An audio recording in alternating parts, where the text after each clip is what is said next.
Hi friends, ಶುಭೋದಯ ಎಲ್ರಿಗೂ. Welcome to my YouTube channel. ಇವತ್ತಿನಂತೆ ಬೇಗ ಎದ್ದು ಸ್ವಲ್ಪ ರೆಡಿ ಆಗಿಬಿಟ್ಟು ನಾನು ಪಿರಿಯಾಪಟ್ಟಣ ಹೊರಟೆ.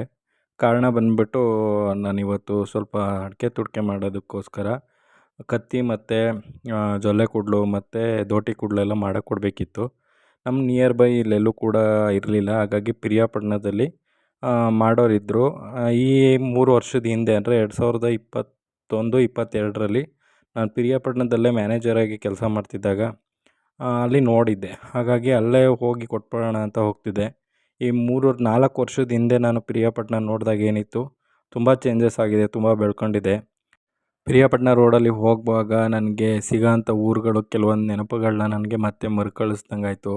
ತುಂಬ ಮೆಮೊರೀಸ್ಗಳಿತ್ತು. ಯಾಕೆ ಅಂತ ಅಂದರೆ ಅಲ್ಲಿ 1 ವರ್ಷ ಮ್ಯಾನೇಜರಾಗಿ ಕೆಲಸ ಮಾಡಿದ್ದೆ, ಜೊತೆಗೆ 1.5 ವರ್ಷ ಏರಿಯಾ ಮ್ಯಾನೇಜರಾಗಿ ಕೆಲಸ ಮಾಡಿದ್ದೆ. ಹಂಗಾಗಿ ಆಲ್ಮೋಸ್ಟ್ ಪಿರಿಯಾಪಟ್ಟಣ ತಾಲೂಕಲ್ಲಿ ಬರೋಂಥ ಹಳ್ಳಿಗಳಿಗೆಲ್ಲ ನಾನು ವಿಸಿಟ್ ಮಾಡಿದ್ದೆ. ಹಾಗಾಗಿ ತುಂಬ ಈ ರೋಡ್ಗಳು ನೋಡಿದಾಗ ತುಂಬ ಎಲ್ಲ ನೆನಪುಗಳು ಮತ್ತೆ ನನಗೆ ಮರುಕಳಿಸ್ತು. ಈಗ ಪಿರಿಯಾಪಟ್ಟಣ ಟೌನಿಂದ ಹೊರಗಡೆ ಈಗ ರಿಂಗ್ ರೋಡ್ ಮಾಡ್ತಾಯಿದ್ದಾರೆ. ಅಂದರೆ ಕುಶಾಲನಗರ ಟು ಬಿಡದಿ ರೋಡ್ ಏನಿದೆ, ಆ ರೋಡ್ ಮಾಡ್ತಾಯಿದ್ದಾರೆ. ಅದು ಕೂಡ ನಾನು ಈ ಕಡೆ 3-4 ವರ್ಷದಿಂದ ಹೋಗಿಲ್ಲದೆ ಇರೋದ್ರಿಂದ ನನಗೆ ಗೊತ್ತಿರಲಿಲ್ಲ.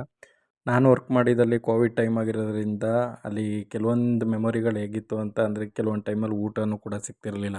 ಬೆಳಿಗ್ಗೆ 8 ಗಂಟೆ 9 ಗಂಟೆ ಒಳಗಡೆ ಒಂದು ಇಡ್ಲಿ ಅಂಗಡಿ ಮಾತ್ರ ಓಪನ್ ಇರ್ತಿತ್ತು. ಅದೊಂದು ಬಿಟ್ಟರೆ ಇನ್ನೆಲ್ಲೂ ಕೂಡ ನಮಗೆ ಊಟದ ವ್ಯವಸ್ಥೆನೇ ಇರಲಿಲ್ಲ. ಆಮೇಲೆ ನಾವೇ ಮಾಡ್ಕೋಬೇಕಾಗಿತ್ತು.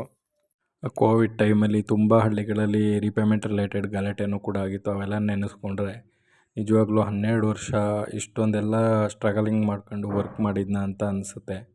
ಆದರೂ ಇವತ್ತಿನ ಪರಿಸ್ಥಿತಿಗೆ ನಾನಲ್ಲಿ ವರ್ಕ್ ಮಾಡಿರೋದು ತುಂಬ ಉಪಯೋಗ ಆಗಿದೆ. ಕಾರಣ ಬಂದ್ಬಿಟ್ಟು ಎಲ್ಲ ರೀತಿಯ ಮೈಂಡ್ಸೆಟ್ ಇರೋವಂಥ ಜನಗಳನ್ನ ನಾನು ಅಲ್ಲಿ ನೋಡಿದ್ದೀನಿ. ಹಾಗಾಗಿ ಇದೆಲ್ಲ ಆಗಿದ್ದು ಒಂಥರ ಒಳ್ಳೆಯದಕ್ಕೇ. ಹಾಗಾಗಿ ಮತ್ತೆ ನಮ್ಮ ಪಿರಿಯಾಪಟ್ಟಣ ಹೋಗಿ ಅಲ್ಲಿಂದ ಅಂಗಡಿನ ಹುಡುಕ್ತೆ. ಕಾರಣ ಬಂದ್ಬಿಟ್ಟು ತುಂಬ ಬಿಲ್ಡಿಂಗ್ಗಳಿದ್ದಿದ್ದರಿಂದ ಅಂಗಡಿ ಮೊದಲು ಥರ ಇರಲಿಲ್ಲ. ಈ ಥರ ರಿನೋವೇಷನ್ ಮಾಡ್ಕೊಂಡಿದ್ದಾರೆ ಅವರು. ಅಲ್ಲಿಂದ ಆರ್ಡ್ರ್ ಕೊಟ್ಬಿಟ್ಟು ನಾನು ಮಸ್ನಿಕಮ್ಮ ದೇವಸ್ಥಾನಕ್ಕೆ ಹೋದೆ. ಇದು ಪಿರಿಯಾಪಟ್ಟಣದ ಶಕ್ತಿ ದೇವತೆ.